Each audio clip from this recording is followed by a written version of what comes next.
una pregunta para todos ellos, hablando de HPN, mujeres y planificación familiar. ¿Qué anticonceptivos hormonales recomiendan ustedes para el control o para hacer la planificación familiar en estas señoras?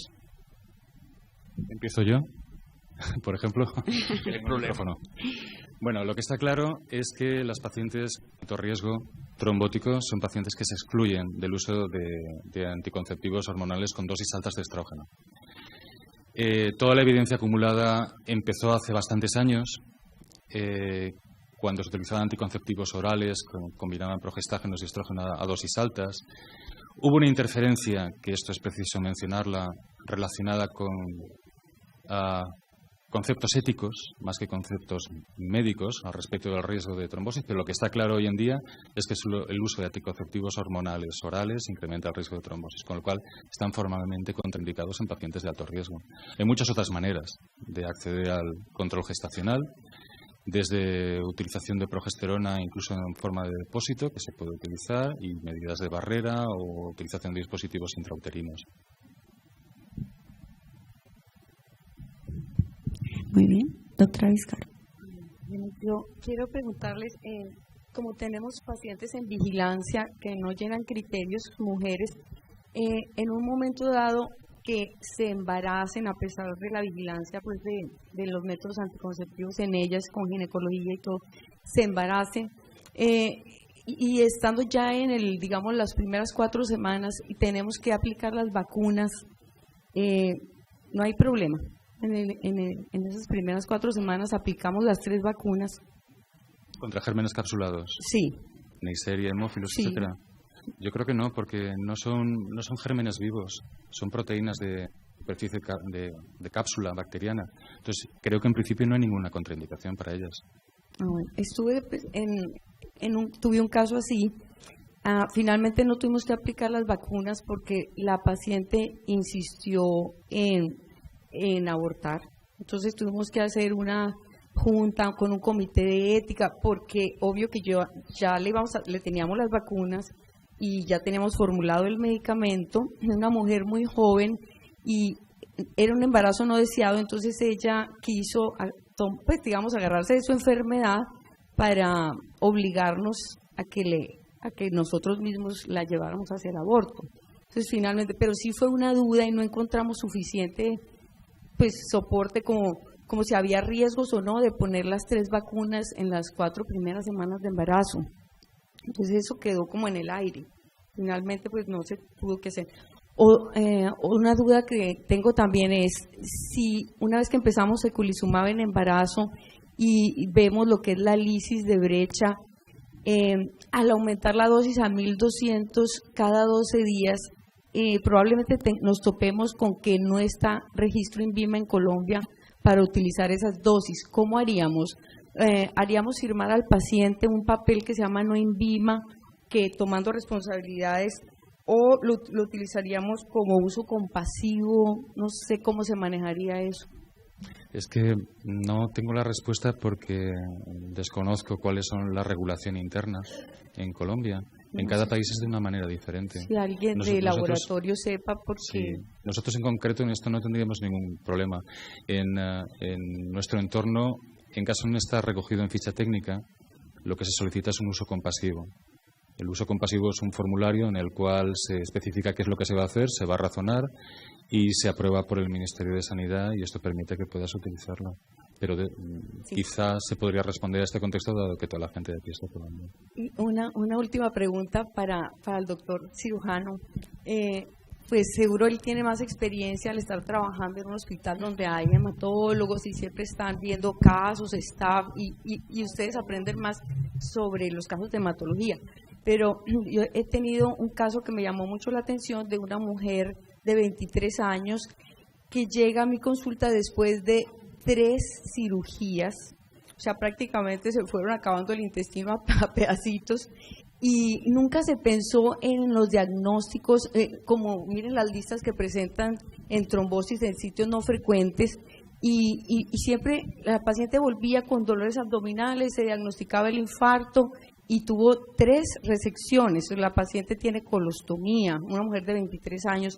Me llamó mucho la atención pues que tenemos que educar a la parte quirúrgica para pensar en estas enfermedades. La paciente se diagnosticó como una hemoglobinuria paroxística nocturna y duró 5 años en este proceso y siempre estuvo vista por cirugía y medicina interna para manejo de las trombosis. ¿Qué opina usted? ¿Cómo podríamos educar? Es un reflejo de lo que comentaba en la presentación, a veces desconocimiento de ciertas patologías poco frecuentes, de las manifestaciones que podemos encontrar en paciente quirúrgico. Lo que generalmente hacemos es que paciente con trombosis en sitio no habitual lo mandamos a hematología y hematología le realiza el estudio. O sea, cirugía no tiene el conocimiento para pedirle todo el set de pruebas al paciente. Nos tocaría básicamente que estos temas se traten en los congresos con cirujanos. Yo en los congresos que he estado de cirugía durante todo este tiempo realmente nunca he escuchado una charla de este tipo de problemas hematológicos y sería un buen escenario en un Congreso Nacional de Cirugía y que pudiéramos dar a conocer la relación que existe de estas patologías en los pacientes quirúrgicos para estar alerta y cuando se presente estos problemas, pues inmediatamente remitirlo. Cuando encontramos una necrosis focal, segmentaria, en la que intervenimos, como les mostraba ahí la resección, generalmente mandamos al paciente a estudio hematológico. Eso debería ser lo correcto siempre. Perfecto. ¿Puedo añadir una cosa? Claro que sí. Estamos a 2016. Ahora las cosas las vemos con una óptica, pero año 2000, ¿no? Que levante la mano todo el que pensara primariamente ante una hemólisis. Voy a pensar en hacerle, 2000, un poco antes. Voy a buscar también una HPN. Es decir, que el foco de atención sobre HPN se ha magnificado muchísimo entre la colectividad hematológica, muchísimo. Es una enfermedad que suena, es una enfermedad, no sé si está de moda, pero ha habido un gran foco de atención, pues por lo que todo el mundo ya supone, un tratamiento específico, y esto ha incrementado el nivel de visibilidad de la patología. Vale, eso nos ha llegado a nosotros, pero quizá otros colectivos dentro del hospital que lidian previamente con estos problemas trombóticos, quizá no tanto. En mi experiencia, en mi centro, hemos hablado del asunto, hemos participado con ellos y trabajamos de una manera, yo creo que casi simétrica. Cuando ellos ven algo raro, directamente dicen, yo soy cirujano, yo me voy a dedicar a seguir haciendo cosas de cirujano, haz tú de hematólogo y estúdiamelo. Y nos envían una enorme cantidad de pacientes para estudios de trombofilia. Algunos no lo merecen.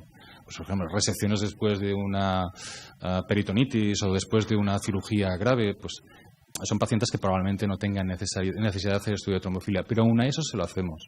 Estamos muy atentos a los niveles del LDH. Hemos conseguido que ellos, de una manera muy telegráfica, les hemos transmitido, sí, porque tienen muchas otras cosas que hacer, la importancia de estar atentos a una serie de signos de alarma, que son elevación del LDH, citopenias acompañantes, y que esos les presten especial atención. Y la cosa funciona. Ahora, ¿detectaremos casos? Es muy infrecuente, la enfermedad es rara, pero por lo menos tenemos una cierta sensación de que estamos trabajando todos en la misma dirección. Eso es un poco nuestra experiencia. No sé si... Creo que hay un terreno todavía más frecuente que la cirugía y es el paciente cirrótico. Los pacientes cirróticos que ve hepatología y gastroenterología hacen fenómenos trombóticos más frecuentemente, de la porta, no tanto, yo no he visto mucho realmente Budd-Chiari, pero trombosis portal sí. Y esos pacientes se nos olvidan que pueden tener causas diferentes a la enfermedad que ya tiene diagnosticada gastroenterológica. Pueden tener un síndrome de hipercoagulabilidad o cualquiera de estas alteraciones genéticas y hay que buscarlas. Créanme que realmente es desconocimiento, estos son temas nuevos, yo no había encontrado, no he tenido la oportunidad de manejar quirúrgicamente paciente con diagnóstico de HPN, pero revisando la literatura para la presentación de la charla me di cuenta de que hay cosas muy interesantes. Ahora, nosotros rotulamos al paciente debe tener un síndrome de hipercoagulabilidad, Pero hoy en día ya nos están llegando a la consulta para operarlos de una hernia, de la vesícula, de muchas cosas, con diagnósticos muy finos. No, es que doctor, a mí me diagnosticaron deficiencia antitrombina 3, de proteína S, de proteína C. Estamos ya viendo que el paciente se estudia de forma más particular y muchos llegan con un diagnóstico específico y nos toca entonces aprender de ustedes la transición preoperatoria, perioperatoria del manejo de todos estos anticoagulantes y conocer los factores de riesgo de complicaciones.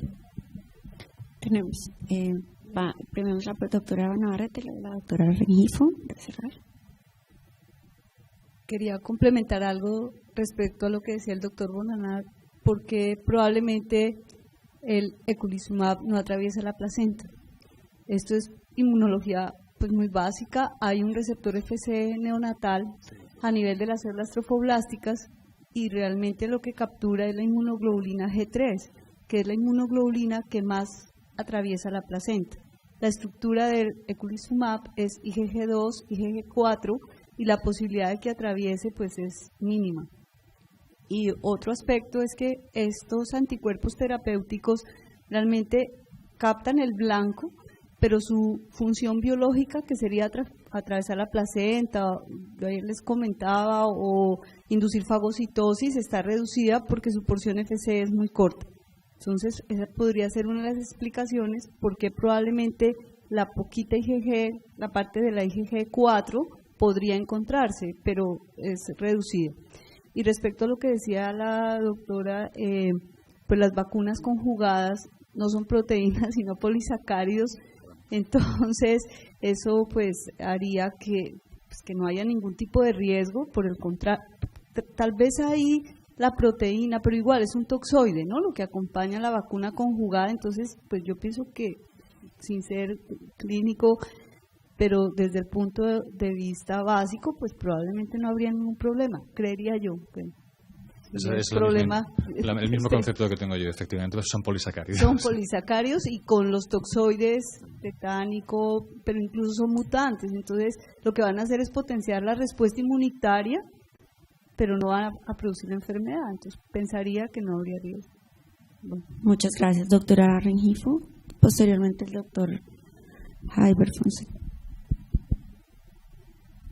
Solo un pequeño comentario. Yo creo que es muy grato escuchar de la parte de hematología de adultos que a raíz de todas estas cosas que estamos viendo cada día haya más estudio con respecto a la trombosis en los pacientes adultos. Nosotros, como teníamos una patología que era tan absolutamente rara, ver trombosis en niños, que esto cada vez es menos raro, hacíamos estudio de toda la parte genética a los niños y yo creo que esto ha dado un gran aporte. Nosotros, aparte como hematólogos pediatras, no solo evaluamos el niño que nos llega, sino que tenemos una familia y generalmente nos dedicamos además a estudiar todo eso y de ahí estamos enviando a los hematólogos pacientes que hicieron trombosis de niños y cómo se detectó, porque para nosotros es importante la confirmación de lo que estamos teniendo como un hecho pues contundente de herencia. Para el consejo de los siguientes niños, para la evaluación de los otros niños, realizar el estudio en los padres y generalmente lo hacemos nosotros o los enviamos para completar el estudio en adultos. Gracias, doctora Rengifo. El doctor Fonseca tiene una pregunta. Sí, muy buenos días, muchas gracias por las conferencias. Yo creo que han aportado bastante para nuestro conocimiento en esa patología. Tengo una duda con respecto a lo siguiente, y es que hemos hablado siempre que la LDH ¿sí? Está asociada directamente con el riesgo trombótico, 1.5 veces por encima del valor normal, ¿cierto? Pero el valor de la LDH en parte está relacionado con el nivel del clon en población roja, ¿sí? Usted nos mostró un estudio, doctor Bonanat, en donde se observó que los pacientes que tenían en serie blanca clones HPN por encima del 20% tienen un alto incremento del trombosis, ¿sí? Si un paciente tiene discordancia entre la cantidad de clones en serie roja y en serie blanca, por este hecho de tener estos clones tan altos en serie blanca, ¿debería iniciar eculizumab o simplemente por tener una leche normal, porque claro, es que tengo el caso de una paciente, ¿sí? Tiene HPN diagnosticada, tiene en serie roja un 3-4%, pero en serie granulocítica tiene un 40%, entonces claro, no tiene criterios como tal para iniciar, porque el resto es prácticamente todo normal, sí, pero con este clon tan alto en serie blanca me queda la duda, ¿debería iniciarle eculizumab? ¿Sí? ¿O debería simplemente seguir esperando? No la puedo anticoagular tampoco profilácticamente porque la paciente tiene una trombopenia, ¿sí? De 30.000, inclusive menor, que ha respondido bien al tratamiento inmunosupresor porque está una aplasia medular, va poco a poco, pero siempre queda la duda y la literatura no es muy conclusiva al respecto. Son muchas preguntas. Y yo no sé si voy a poder responder todas. Bueno, voy a intentar desmenuzarlas, a ver si me sale algo que sirva. Por un lado, lo de la trombopenia es mandatorio. Una contraindicación mayor el uso de tratamiento anticoagulante. Ya está. 2. La indicación de tratamiento específico no está realizado en función del tamaño del clon. La indicación está basada en criterios clínicos y hasta cierto punto, según la aprobación de distintos países o de distintas agencias del medicamento, tiene relación con la actividad clínica de la enfermedad.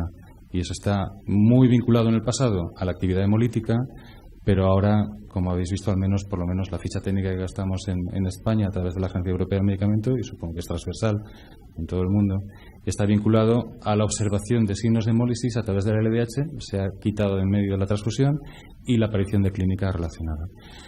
La LDH está muy vinculada efectivamente con el clon eritrocitario y la discordancia que hay en el caso que comentas, pues posiblemente tiene relación con la lisis. Es decir, si los hematíes, que uno presumiría que tiene vamos a dar por sentado que tiene el mismo porcentaje de tamaño de clona eritrocitaria que granulocítica, si hemolizan, evidentemente va a haber menos clona detectable. Los neutrófilos no se hemolizan y persisten en circulación. Quizá esa pueda ser una de las explicaciones. Entonces, ¿qué hacer con esta paciente? Pues si el proceso de selección de un fármaco que aparentemente va a tener indicación es muy lento, pues a lo mejor vale la pena empezarlo. Y cuando cumpla los criterios, esto lo comentábamos esta mañana en el desayuno, igual dentro de un año, cuando ha cumplido todo el trámite administrativo, está disponible y entonces se puede iniciar el proceso de administración. Pero insisto, el criterio de indicación del fármaco es cuando existe actividad biológica en la enfermedad, no está en relación con el tamaño de la clona. Claro. Y la clona es un factor pronóstico, que lo que os he intentado presentar son la controversia que existe entre las series clásicas, que le atribuyen al tamaño de la clona como medidor directo del tamaño de la enfermedad, el principal factor pronóstico, y está muy bien porque es sencillo. Y además hay otro tema que no sé hasta qué punto podría influenciar, y Mónica igual nos ayuda en esto. No sé si el tamaño de la clona, ahora medido con técnicas estandarizadas en laboratorios de referencia. En Colombia hay la suerte de que está casi todo centralizado en un laboratorio homogéneo, y esto es un lujo, absolutamente. Pero en otros países no sucede y hay interferencias con técnicas mal hechas, mal medidas, laboratorios, en ocasiones proveedores de servicios que acortan procedimientos, utilizan técnicas mal estandarizadas y te dan resultados discordantes. Vosotros tenéis una gran ventaja, y es que el seguimiento de vuestros pacientes es muy homogéneo desde hace muchos años, pero puede que no sea ni tan siquiera así en otras circunstancias. Entonces, las series históricas que beben de estos datos para utilizar el tamaño del clon como factor pronóstico tienen un bias profundísimo de calidad de datos. Yo no sé si el tamaño de la clona es lo más importante o no lo es, pero hay dos corrientes de opinión, una clásica utilizando todos estos datos históricos con el bias que supone, y otra más moderna que parece que minimiza el efecto del tamaño de la clona. Pero lo que viene a decir en definitiva es que pacientes con clona grande son pacientes de muy alto riesgo, trombótico y de aparición de clínica, y por lo tanto de indicación de fármaco, y pacientes con clona pequeña son pacientes también con riesgo trombótico. Esa es la lectura que hay que hacer, aunque eso no suponga en sí mismo una indicación. Quizá en un futuro se atienda a la posibilidad de incluir el riesgo de trombosis como principal efecto de morbo y mortalidad como un factor de indicación de tratamiento con un fármaco específico. Pero mientras el fármaco sigue siendo un fármaco con las peculiaridades de adquisición y de financiación, pues va a haber una restricción necesaria. Si valiera no soy capaz de pensar en pesos colombianos, ¿va? En dólares. Si valiera $20 a la semana, ¿cuántos pacientes con HPN con clones mínimas estarían sin tratamiento? Muchos años. Esto se llama economía de salud. Tenemos una pregunta del doctor Guillermo.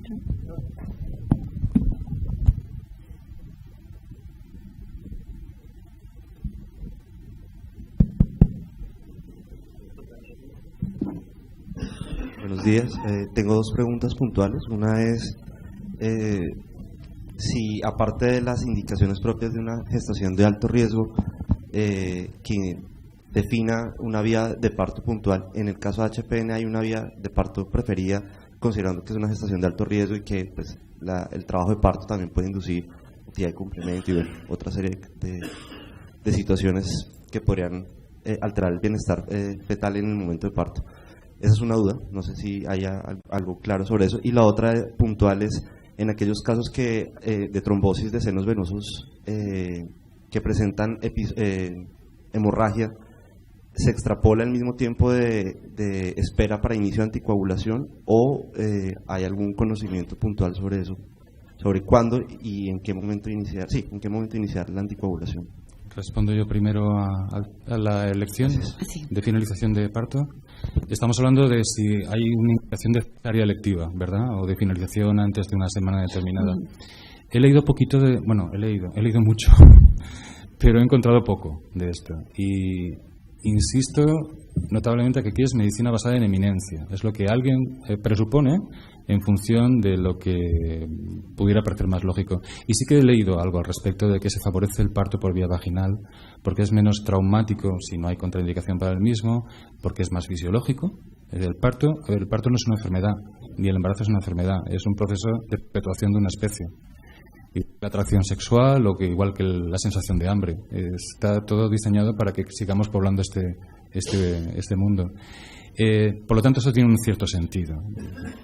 Naturalista si me apuras, pero sí que es cierto. La cesárea es un acto quirúrgico, incluye un estrés muy importante para la paciente, técnicas de analgesia loco-regional, un acto quirúrgico, un encamamiento, una inmovilización mucho mayor, una inhibición de la secreción de prolactina, y ya sabéis que la secreción inmediata de prolactina está muy estimulada por el parto vaginal y tiene unos efectos beneficiosos sobre el torrente circulatorio, con lo cual probablemente por eso lo poco que he podido leer favorece la elección del parto por vía vaginal en la medida de lo posible. La anticoagulación en trombosis de senos venosos es inmediata. Básicamente, esos dos estudios mostraron que no hubo ninguna expansión del hematoma con las técnicas que había en ese entonces, que básicamente son TAC. Y lo segundo que se sabe es las series históricas que han mostrado. Hace 60 años que no se da ningún tratamiento, la mortalidad estimada de la trombosis de senos venosas estaba alrededor del 70-80%. La epidemiología era otra, era una trombosis que era más séptica, era una menos trombosis por este tipo de alteraciones, era más derivada de procesos parameningeos o meningeos directamente infecciosos, pero la mortalidad ha venido descendiendo. Actualmente la mortalidad está alrededor del 7-8%, dada por las formas graves, y la mortalidad casi nunca está asociada al sangrado, sino a la hipertensión endocraniana severa, al punto que para prevenir esa mortalidad lo que hoy en día se está probando es cranectomía compresiva, y en la cranectomía uno que hace, llega el paciente, está con trombosis de seno venoso, uno inicia inmediatamente la anticoagulación, solo que usa heparina no fraccionada, y la revierte intraquirúrgicamente, y apenas el cirujano autorice la reinicia. Básicamente por eso. Entonces en realidad no damos ninguna espera, no nos importa si hay sangrado, y la verdad no nos importa mucho si hay un sangrado grande, básicamente porque la fisiopatología parece estar más dada por extravasación del contenido intravascular por la presión, y lo que queremos es evitar que se termine de trombosar las otras colaterales, lo cual nos llevaría a más hipertensión y más extravasación. Muchas gracias. Tenemos una pregunta, doctor Vallejo. Yo tenía, perdón, doctor Molina, se pasó justo el turno de palabra y iba a hacer un comentario a su caso. Es verdad que hay casos límites en cuanto a la indicación, que es un tema en algunos casos muy claro, en otros para tratar, en otros para no tratar, y hay casos límites. Pero en su caso, por ejemplo, que entiendo que es un paciente o una paciente con una LDH normal, sin anemia, sin ningún episodio trombótico, con el clon este tamaño. Por ejemplo, las guías australianas consideran que un filtrado glomerular menor de 60 centímetros minuto para una superficie 1,73 sería suficiente criterio para, excluidas otras causas de insuficiencia renal o deterioro del filtrado glomerular, para estar indicado el tratamiento con culizumab. Entonces, yo creo que en estos casos límites es importante intentar indagar sobre otras funciones orgánicas que puedan estar viéndose afectadas. Por supuesto, una buena anamnesis, si tiene espasmos, musculatura lisa, si tiene otros elementos en la anamnesis que también las guías canadienses, las australianas consideran como un criterio para iniciar el tratamiento, en cuanto a la historia clínica, y también algunos otros estudios que puedan ayudarnos a discernir si lo que está ocurriendo es un daño orgánico subyacente que va a debutar en un punto en que sea quizás un poco demasiado tarde, secundario a la hemólisis crónica, independientemente, por ejemplo, para las guías australianas, de la cifra concreta del LDH. Muchas gracias, doctor Vallejo. Bueno, la doctora Villarroyo, la última pregunta y posteriormente nos vamos a dar. Hola. Para Juan Camilo, ustedes como neurólogos tienen dentro de su abordaje diagnóstico pacientes con trombosis de senos venosos, el estudio de citometría de flujo para HPN, ¿lo tienen dentro de rutina viendo la prevalencia de esta enfermedad, de este tipo de trombosis en los pacientes con HPN? Y para el doctor, en un caso que tengo con una paciente que hizo una trombosis de senos venosos a la semana posparto y tiene unas clonas de HPN que son muy pequeñas y no tiene hemólisis ni LDH elevada. Es una mujer joven, pero pues está todavía en tratamiento anticoagulante, bueno, no lleva todavía un año de anticoagulación. ¿Qué recomendaciones adicionales para esa paciente cuando, digamos, completemos un tiempo prudente de anticoagulación? Si ella quiere un nuevo embarazo, recomendaciones, ¿será recomendable anticoagularla, hacerle profilaxis, hacerle estudios durante el embarazo? ¿Con qué podríamos ayudarla en ese proceso más adelante? Doctora, ¿qué tenemos? O sea, como protocolo no existe, digamos. Nosotros iniciamos un abordaje con las causas más frecuentes y vamos yendo hacia abajo. Uno de los grandes problemas en trombosis de senos venosos ha sido que las series han mostrado que muchos pacientes tienen más de una causa. Algunas son causas más fuertes que otras, pero en general no tenemos la citometría. En general la mayoría de neurólogos no estudian las trombosis de senos venosos. Digamos que la enfermedad vascular cerebral no apasiona, pues a los neurólogos en realidad no les gusta, a muchos medianamente les fastidia, entonces es habitual que esos pacientes no sean estudiados por neurología. Generalmente el camino ni siquiera es hematología directamente, muchos llaman a esa medicina interna antes. Cuando los manejamos depende del sitio. Cuando los manejamos los que vemos neurología vascular vamos descartando de la patología más frecuente hacia la menos frecuente. Habitualmente paramos cuando se encuentra una de las causas. No quiere decir que no haya otras potenciales causas, sino que paramos ahí.